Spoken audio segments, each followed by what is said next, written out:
Welcome to our virtual program, Pruning Essentials, brought to you by the Dearborn Heights Public Library. Tonight we have Larry Kulpa, a nursery expert from English Gardens since 1976. Larry's specialty is floral design, both at the store and at weddings. Larry is passionate about what he designs and takes pride when every customer leaves satisfied. Tonight Larry will be speaking on the topic of pruning essentials. Spring and fall are his favorite times of the year, which just might be perfect for pruning. Larry, it is so good to have you back here again. To everyone that's with us today, please save your questions and type them in chat. Larry, I'll turn it over to you.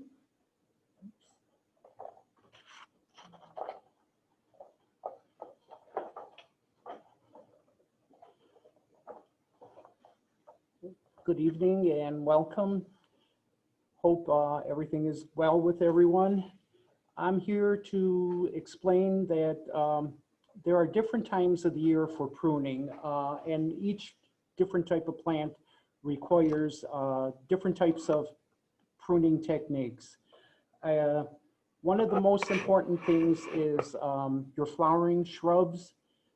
When you're doing pruning on your flowering shrubs, say like a spirea, a lilac, forsythia, you want to prune those back within 2 weeks after they've bloomed. The reason being is if you wait too long for them after they've bloomed, what's happening is the new growth that's going to be coming up has the buds for next year. And if you wait, instead of cutting them in June or July, what's happening is if you cut them in August or September, you're going to lose a fair amount of flowers that you would have for next year. So those types of plants you want to do in 2 weeks after. Evergreens like yews, things on that order, you want to prune them, say at the end of June, July, after they've sprouted their new growth. You don't want to prune them before their new growth starts. Otherwise, your plant's going to remain stagnant and it's not going to really develop properly.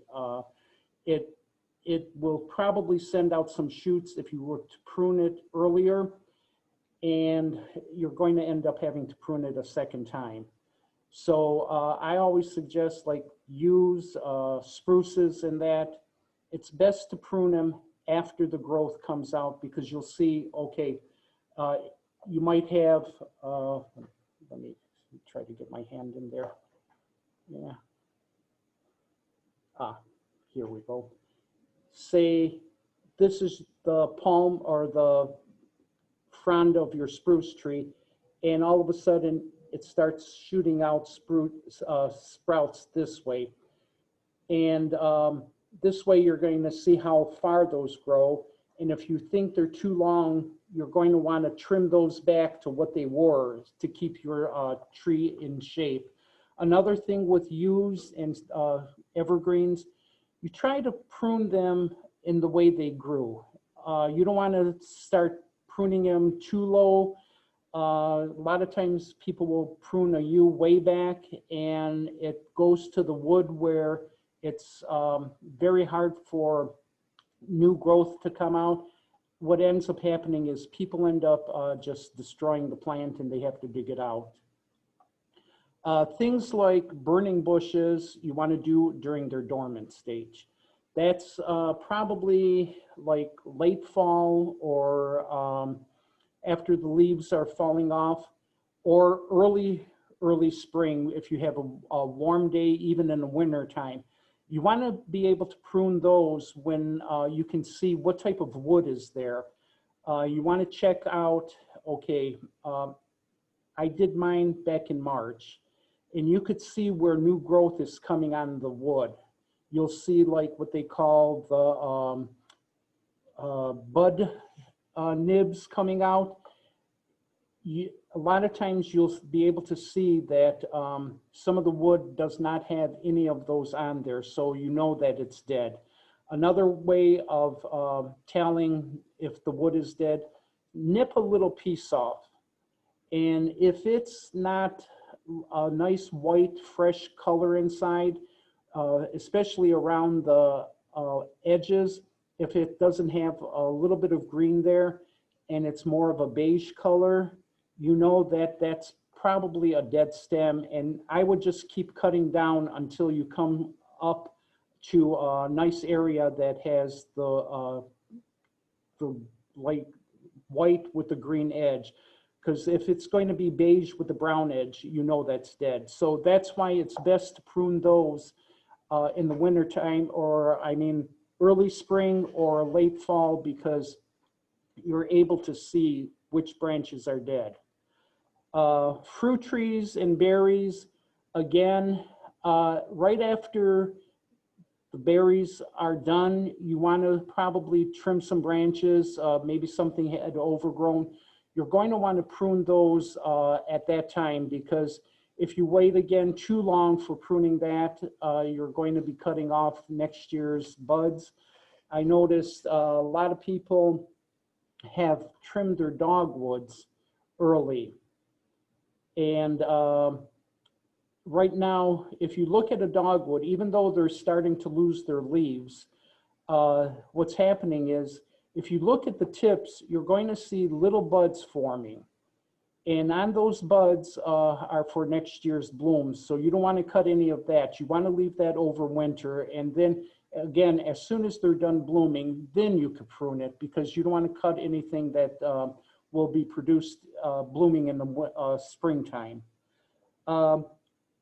If you have a clematis in your backyard, those are rather tricky because they're kind of a woody item.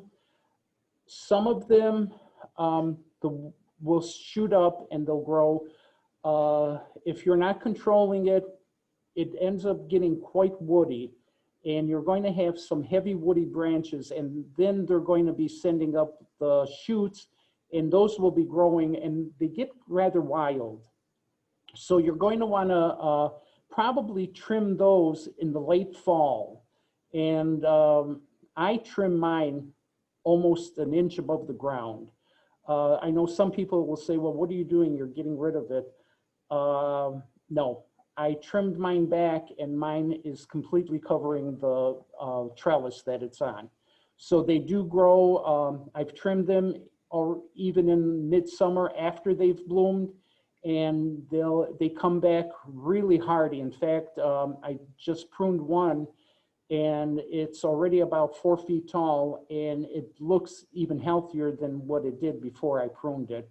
So it's recommended that after they're done flowering, you're going to want to prune them and clean them up, so it just kind of reinvigorates them and they want to keep growing.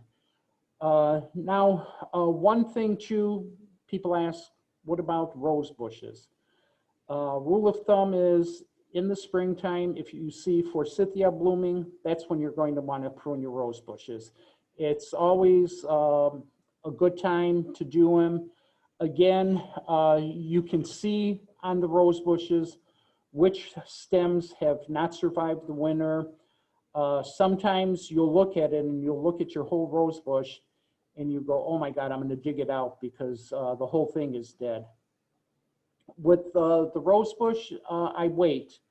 You might maybe trim some of those dead stems down to about 6 inches, but don't dig it up, because a lot of times you'll see from the bottom a nice stem is coming up and it's new growth, and that one will produce, and eventually it'll fill in and you'll have your rose bush. One thing, a lot of times, because a lot of rose bushes are grafted onto a wild rose, if it does freeze completely, you may see growth coming up from the bottom, but if it's thin and spindly and not like a deep, almost a burgundy color, it's probably the wild rose coming up, and it'll grow.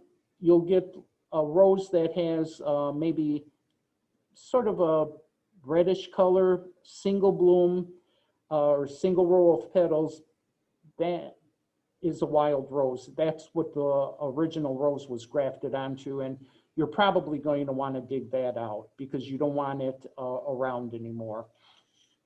Now, there's different ways of pruning. I mean, from pruning your herbs, what you can do is pinch them. You could use a real fine pair of scissors to prune them, or a knife. Something like that, though, you want something delicate because you don't want to be ripping it too much, because a lot of times people will say, oh, I'm just going to rip a leaf off of my basil. And when they rip it, all of a sudden they're pulling it and they're pulling the skin off the stem. And what happens is then that open wound gets infected, and you don't want that because then your herb will be ruined. Same thing with shrubs and different trees. You don't want to rip that bark or the skin off of it, because a lot of times that open wound allows insects or infections to set in, and then you're going to end up destroying your plant. There's different types of tools that we have. Let me see if I can do this. Okay, this would be for a fine type of plant that has like new growth on it. You probably would want to do that on your herbs and maybe even your rose bushes that are tender. This is always a good one. It doesn't cut through real heavy stems, but you want to do something like that. Then for thicker branches, you might want something like the Loppers here. They actually, let me see if I can open this one.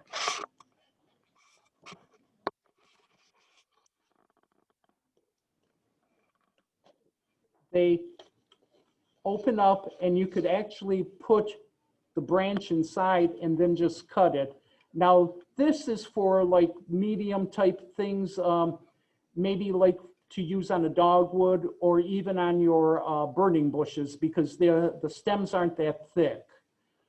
Something like for a yew, you may want to use the long nose loppers, which are something like this.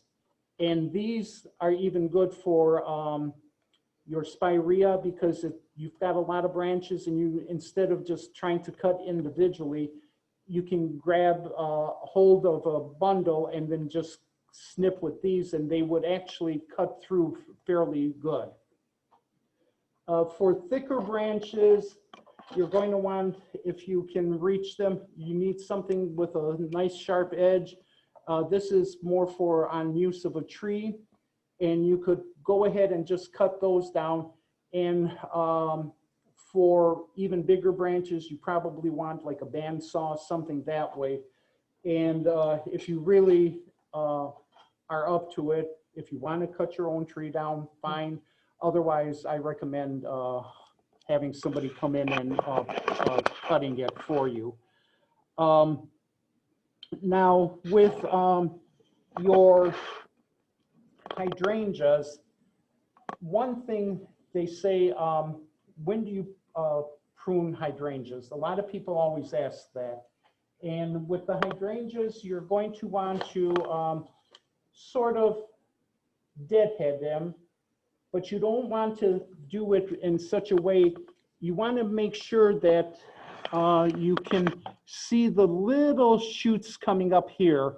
Now with this particular hydrangea that keeps reblooming, you don't want to take off too far, because you can see that where you've cut off, you're going to get a new bloom. So it's going to come back again.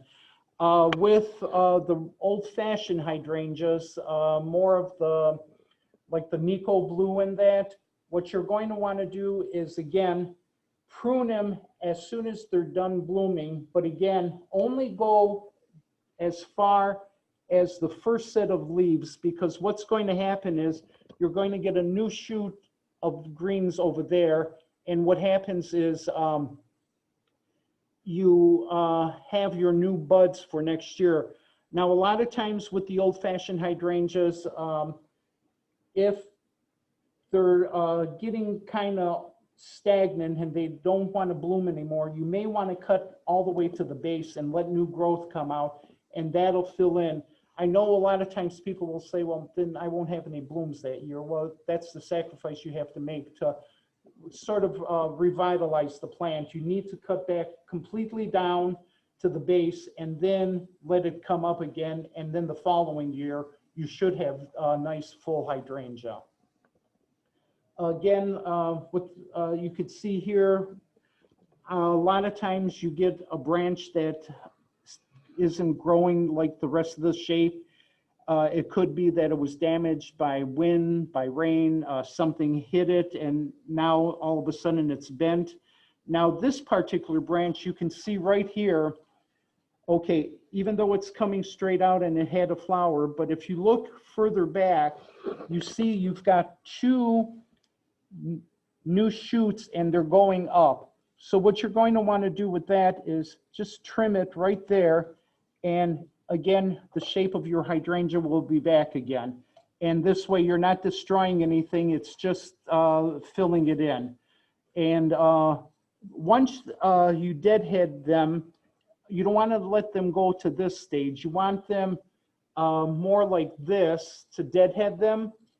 And once you cut these off, what you're doing is you're forcing the plant, you're putting the nutrients back in. Instead of nutrients going into these blooms that are spent, you're putting it back into the plant, and you can see already over here, you've got new growth coming out, and that's the benefit on these newer hydrangeas of making sure that you deadhead them, so then you do get the new growth.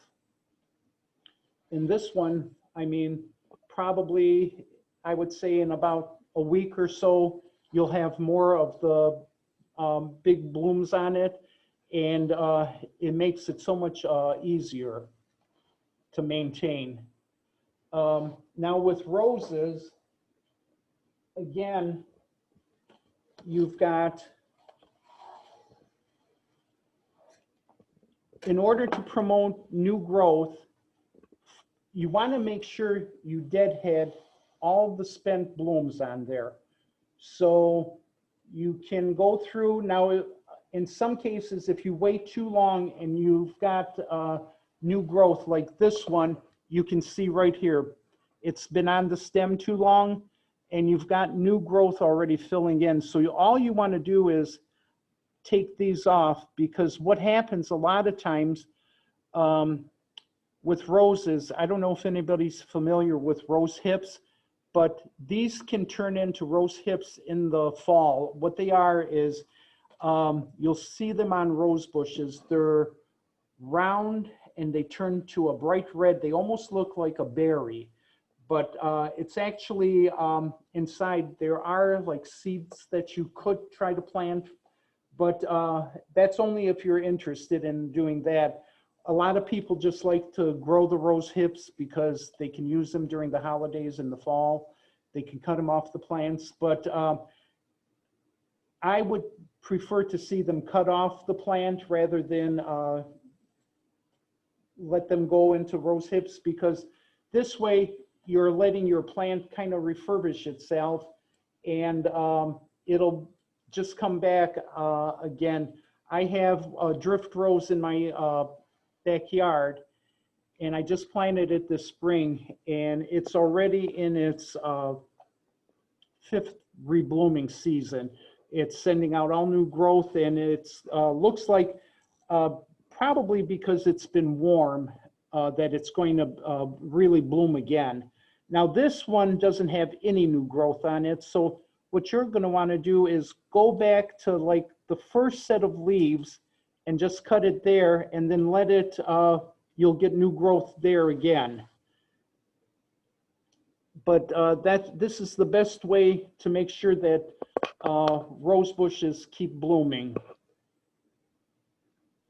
And there again, you have it all cleaned up and it's ready to bloom again.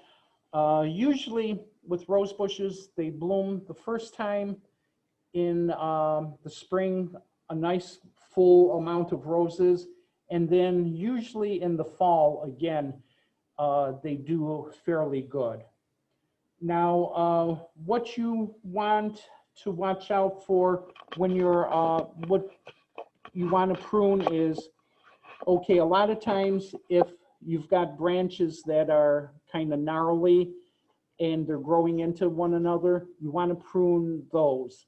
Another thing with pruning is on trees especially. You want to keep them, especially on young trees, if you're trying to make them grow where they're going to grow up and then be a nice full top, anything that grows on the bark, I wish I had a branch here, but I'll just pretend this is a branch. And say this is near the bottom of the tree trunk. And this is the tree, and then you're going to want, you see this new growth, and then this is the rest of the trunk going up. You want to snip these off. You want to pinch them off or cut them off, because what it is you're going to get branches, and instead of your tree filling up on top, you're going to be getting these branches around the bottom. And eventually what happens is it takes away all the growth from the tree, and you're just going to end up with more of a bush than a tree. So anything that starts growing on the bark, you want to make sure you take those off so everything goes to the top of the tree. And with trees too, if you notice you've got branches kind of going all over and you want to keep it sort of modified and you can reach it, it's best to just kind of prune it until it's a nice mature tree, and then it'll go on its own and it'll kind of follow that way. Now, old wood, a lot of times what happens there is you'll notice you don't have as many leaves on the branch. So what you're going to want to do is you're going to want to take that branch and cut it off. I would go as far back as, if you can, to the actual trunk of the tree, because that branch, what's happening is it's eventually going to die, and it's just there and it's not doing anything for the tree. So you're going to want to trim that. Another tree that is good to trim is Japanese red lace maple. You usually see them, some people let them go and they end up looking like Cousin It because they just hang down and they hit the ground. You want to trim that because it needs the air to circulate, and if it's going all the way to the bottom of the ground, you need that trimmed because you want the air to get into the tree rather than blocking it. And it tends to look a little messy, so you're going to want to trim that. A lot of people trim it real even when they do trim it. Other people try to make a little bit more of a pattern so it looks a little more natural, so they go up and down to give it more of a lacy look. But it all depends on you know, how you're trimming it. The other thing is, a lot of people ask, is it, once you prune a branch, do you need to seal it?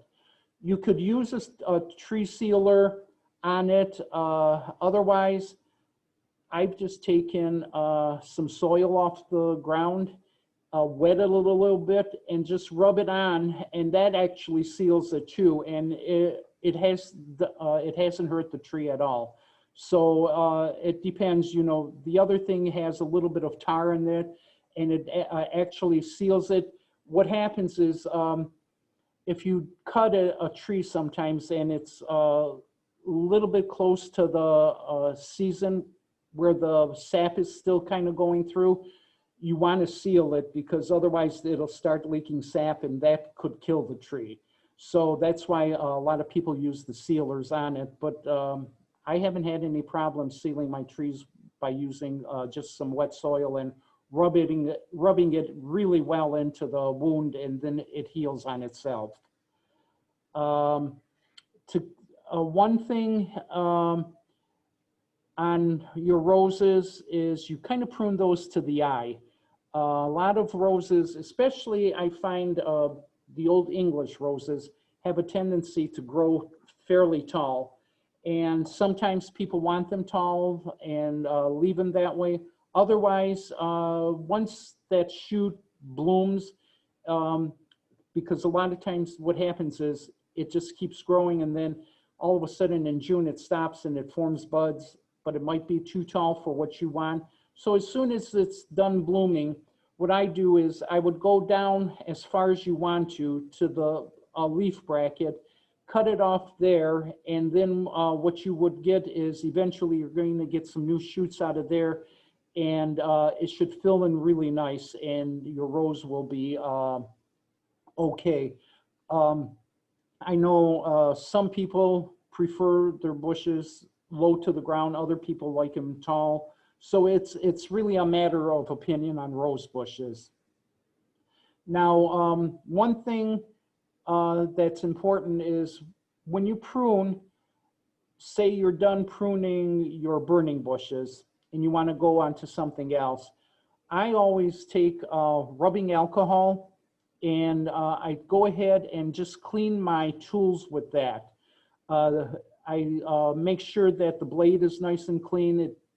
If there was any type of germ that was on one shrub and you don't want to spread it to another shrub, it's always good to clean your tools thoroughly before you go on to your next project.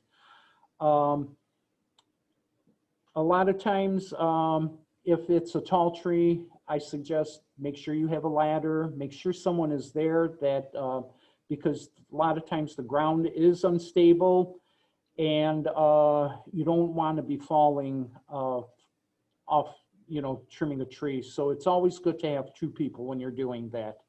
Now, another thing is people ask, well, what about pruning my perennials, or what do I do with them? They're getting a little leggy, they're getting a little wild. I know with your perennials, hostas, daylilies, your black-eyed Susans, they can all be divided. I have a daylily here.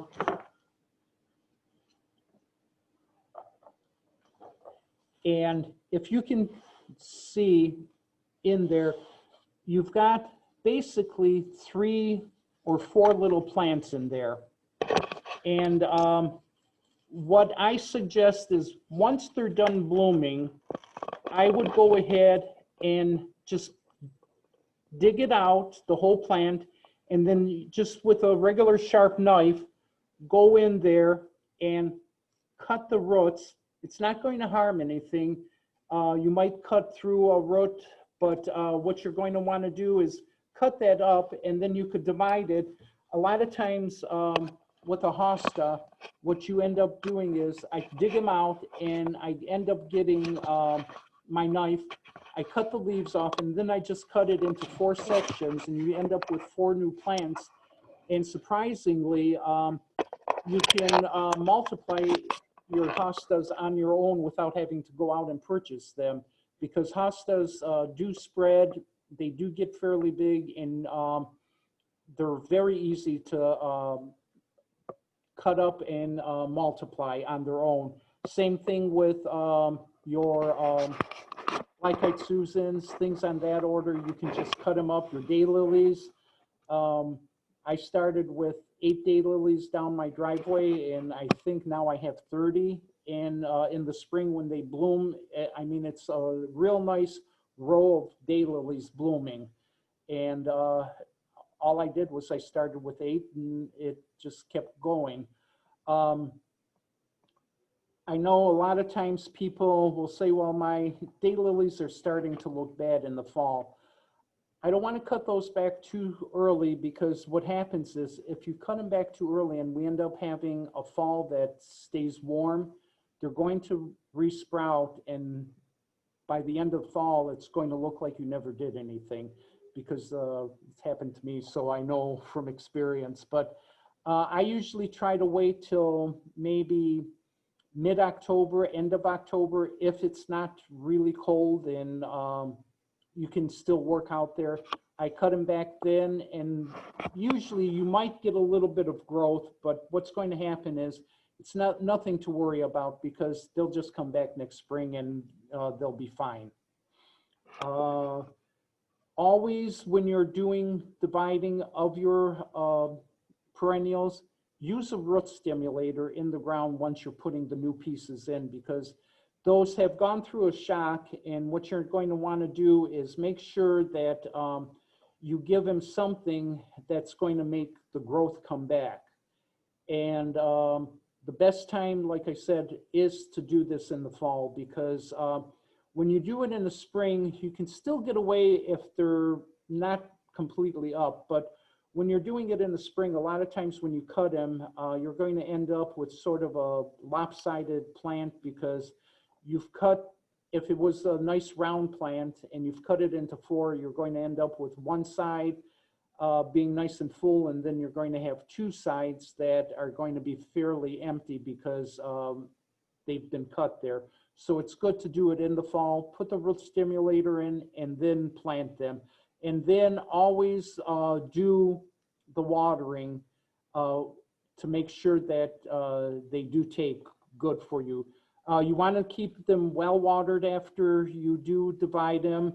And then what you want to do is, don't do this on a sunny day. You want to divide your plants on like a overcast day, a little bit cooler, because they're going through shock, and by cutting them up in a sunlight could damage them a little bit. So you want to make sure that they've been in a cool spot and then divide them. And then also, even the day before you do any of your dividing, I would water well, because again, the shock that they're going through the water really helps out, and then you would be able to plant them, and things just go much easier that way. Any questions? When can you trim back a bleeding heart? Right after it blooms. All the way to the ground? I would cut it to the ground. I do that right now. I don't know if anybody has any peonies at home, but with peonies, I notice, okay, I will cut the dead head off of them, and I only go so far down. I leave the greens there.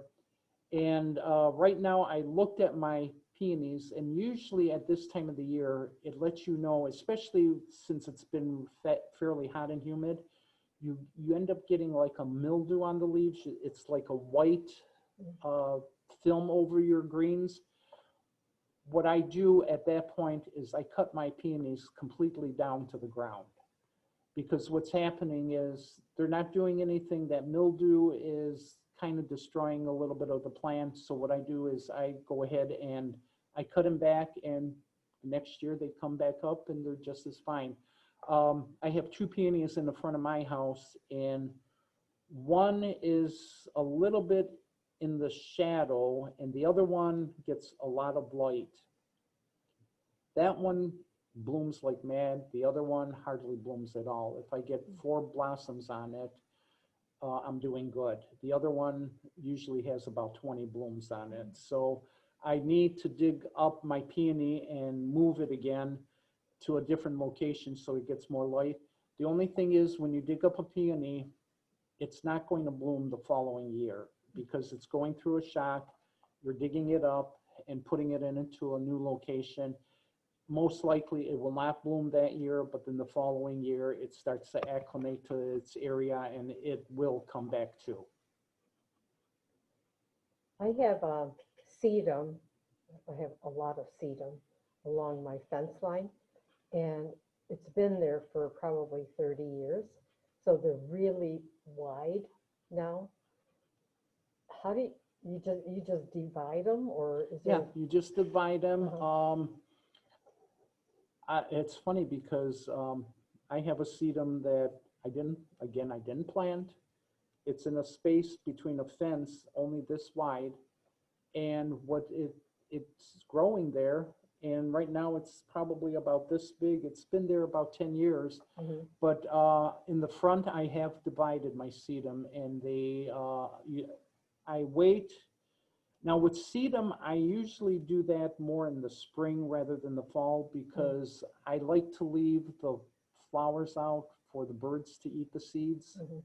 So I just let it stay there at the stems, and then in the spring, because you still have those stems there, you know exactly where the sedum is. You can dig it up, divide it, and it's not harmed at all in the spring. I've started a lot of sedum with one branch. Just, I couldn't believe it. Somebody at the English Gardens told me you Well, could just take a branch and I don't know if you're familiar with a lot of the sedums that are more of a ground cover now. You'll get some that are like a lime green. It almost looks like they're almost looks like a vine, and they get kind of long, but then in parts of it you get yellow flowers blooming. And then there's another sedum that's sort of a red, and it's almost looks like a small version of eucalyptus because it has the round leaves growing up. And that one will shoot up a pink or sometimes a rose color flower. Now, I've taken that and just ripped it and just dropped it in spots in the yard, and all of a sudden it just fills in. After about 2 years, it just makes a fantastic ground cover. what is it called? It's a creeping sedum. Okay. It's almost like chicks and hens, but it actually kind of creeps and it fills in. It's really a nice ground cover. And what's nice about it is it doesn't grow that fast, but it's really drought tolerant. You don't have to worry about you keep watering it, and like certain ground covers, you have to keep it moist all the time. This you don't. If you let it go for a week, and like in this weather we've been having, it's fine. We can ask Rita if she has any questions. We can ask her to unmute and see if she would like to ask you any questions.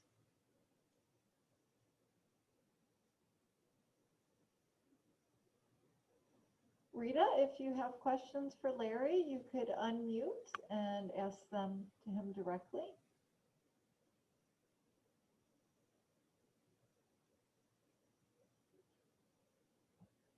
Well, I have another question.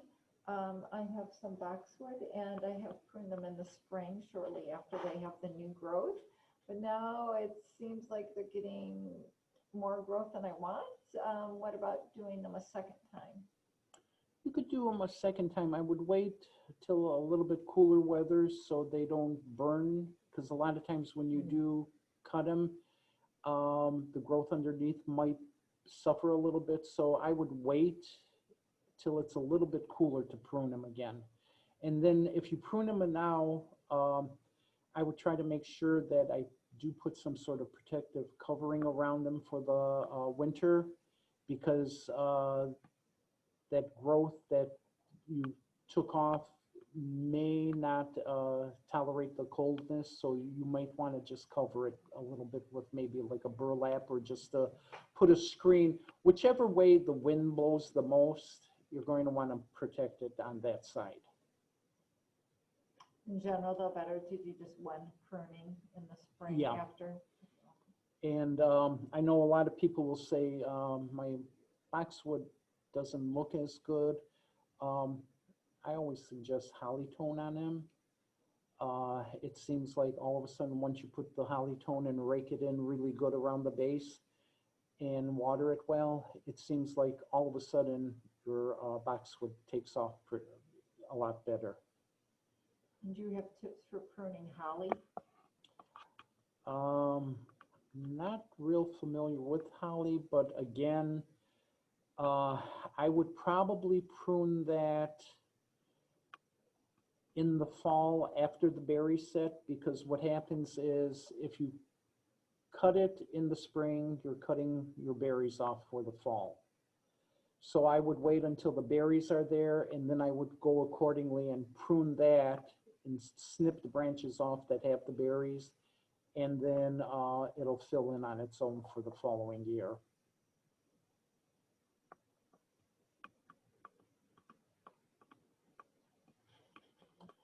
Well, if there are no other questions, I appreciate your time, and I hope I was informative. And if you have ever at the nursery or the store, stop by, and if you have any questions, see me.